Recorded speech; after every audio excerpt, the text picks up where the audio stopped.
Welcome back to Port Elizabeth, the beautiful city. This is part 50, and we're in Jutland Crescent, which is on one of the sort of ridges or, between the Barkins Valley and Brickmaker's Cliff. So you have this crescent with some quite attractive houses along the, with lovely views, I guess. So I did a quick walk around there in October 2015. Let's just go back a step. We're in Mackintosh Road, the corner of Jutland Crescent and Mackintosh Road. And this is the St. George's Prep Aquatic Centre. So, this is a private school and money's no object, clearly. This is a view down from Jutland Crescent into the valley, the Barkins Valley down there. Let's just shoot through. So walking along this crescent, and this is ahead of us is this mansion that I mentioned earlier that had been burnt out. I wanted to go and have a look. This dog, of course, didn't stop barking. I suppose that's what dogs are meant for. This is quite a remote corner, actually. I don't think I saw a person. Looking back down, new block of flats that went up there in the last sort of about 10 years ago, maybe longer. So this is this tragedy, one of these historic gabled houses without a roof. Unfortunately, you're looking into the sun, so I don't get a really nice sense of well, that's not too bad. I must see that somebody's even trying to market it for sale.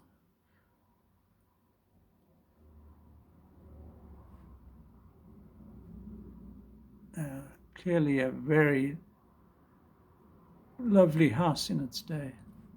Look at these windows.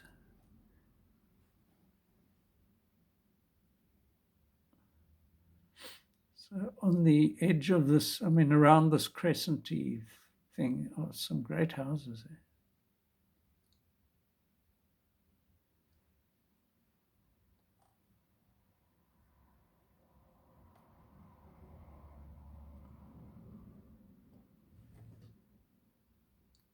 Oh, too much sun.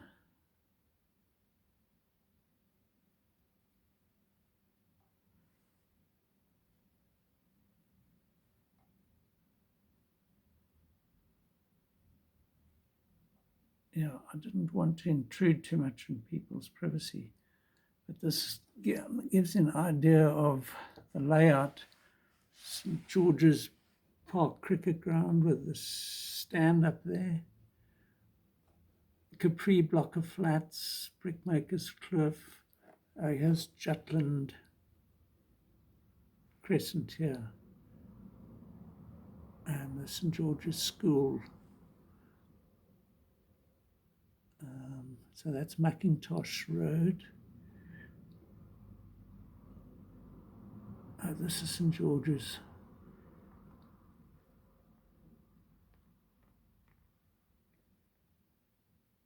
Yeah, so this is the old South End where I walked, and here's the fort up here, up there. Sorry, Fort Frederick. Bridge Street Brewery is in this building, but this is before. I think you can see the work's actually just underway on the new bridge. And that's, in fact, the old bridge is still there. Anyway, yeah, so then after this, on the 31st of March 2015, I decided to go and sketch at the Queen Victoria statue. In fact, I started again on the Donkin. So we're going to do a quick walk through the Donkin. We've seen this quite recently, so I'm not going to dwell on it. And then down and down. Now, all these things have been stolen. I mean, it's shocking. So this was taken just after they'd done all that revamping, and everything's looking quite pristine, you know. Opera House on the right and St. Augustine's there. Straight into the sun, but this is St. Mary's with the gate in the foreground. This building is being revamped. Probably did need a bit of work. So when I got here, I found this stuff draped on the Queen Victoria statue. And I didn't know what was going on. Statue was erected in 1903 by the Mayor Kemsley. At the time of the Queen's Diamond Jubilee in 97, a movement to raise funds for the statue was started. But meantime, they had actually put the library up in 1901 or 2. That's 01 on there, but I think it only went up in 02. So what was all this about? Well, it emerges that our friends in the Khoisan movement decided to have a protest about Queen Victoria, who they accused of having sent David Steerman, one of their early indigenous leaders, into exile in Australia as a sort of criminal. Unfortunately, they got their history wrong because it happened before Victoria got on the throne, but that's beside the point for them. Anyway, fortunately, they didn't damage the thing. And this was one of the leaders with looks like a kudu horn or some sort of antelope horn, and they're burning some buchu or some sort of herb.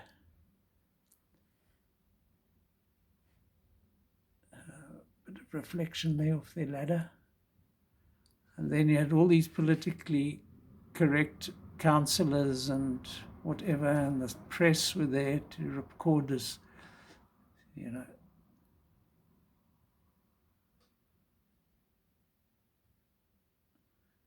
This is a self-publicist called Christian Martin.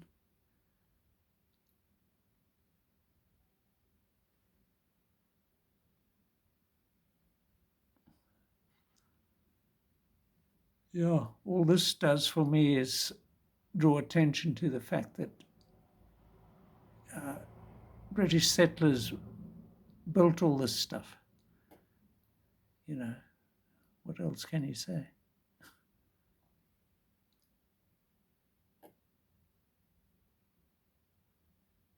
This is heritage. Unfortunately, you have to have been a civilizational state for centuries to reach be that developed in terms of your aesthetics and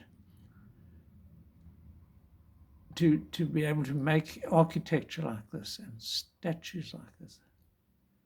But anyway, the masses were out photographing, and it was a huge hoo-ha. And then this oak, Mr. Martin, climbed up there, and one couldn't help be a little bit cynical as he got up close with Queen Vic, while the other guys burnt their buchu, brandy or whatever. And I had one of my former colleagues, because I was already fired from the Herald by this stage, a photographer who said in Afrikaans to Mr. Martin that he hoped he's got his underpants on.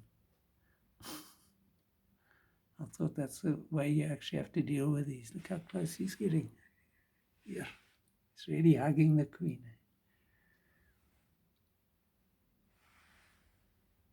And this guy, Roland Williams, was the municipal spokesman, subsequently convicted of some other felony.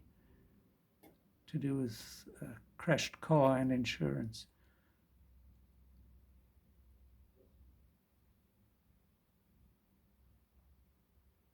So Mr. Martin, having had his way with the Queen, heads back down.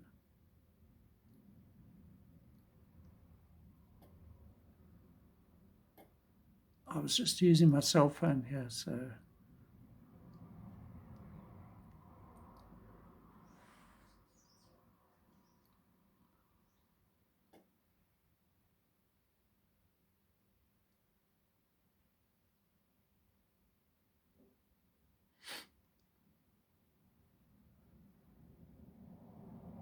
took an opportunity to photograph these things in the nice sunlight. And the publicity stunt was nearing its conclusion, I think.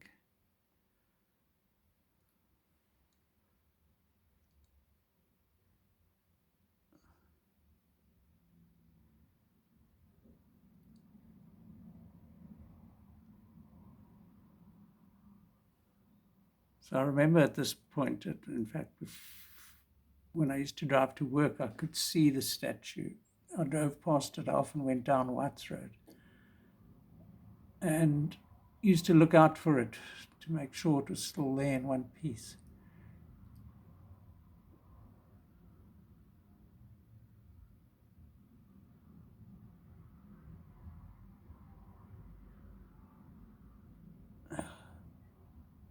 All this virtue signaling here.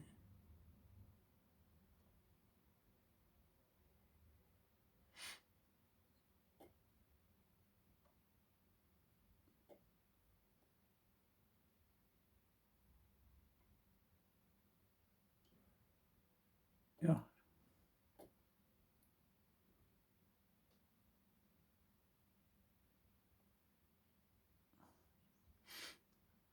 I bet the Queen was thinking, we are not amused.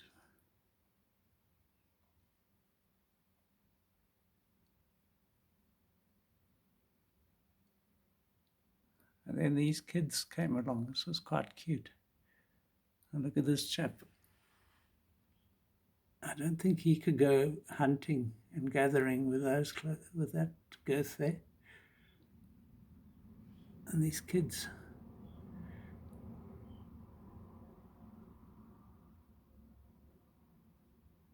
Wondering what the hell is going on here.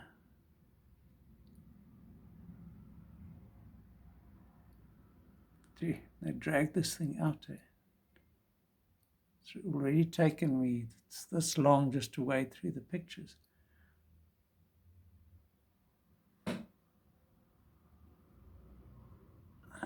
Focus.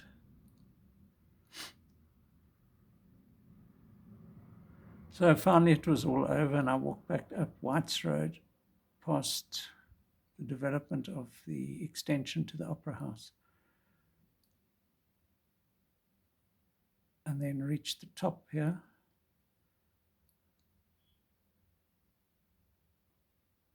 And then a few days later, literally on the 10th of April, I drove to work and this is what had happened to the statue. Fortunately, they restored this. They were able to remove it. I think it was that sculptor, whose name I forget now, Anton Momberg, was able to remove that paint. And then a few days later, they did this to the horse memorial. This was in the wake of those attacks on the Rhodes statue and memorial in Cape Town. This was when it was unveiled in 1903. Huge thing at the end of the road. So this is the old post office, how the roof used to look. You can just see it with a nice chimney there and ornate. This whole top section's been removed. And that was the Herald building, 3 stories, 4 stories. Another view from when the unveiling occurred, Market Square. Phoenix Hotel was in there, I think, and the town hall. Here's the obelisk.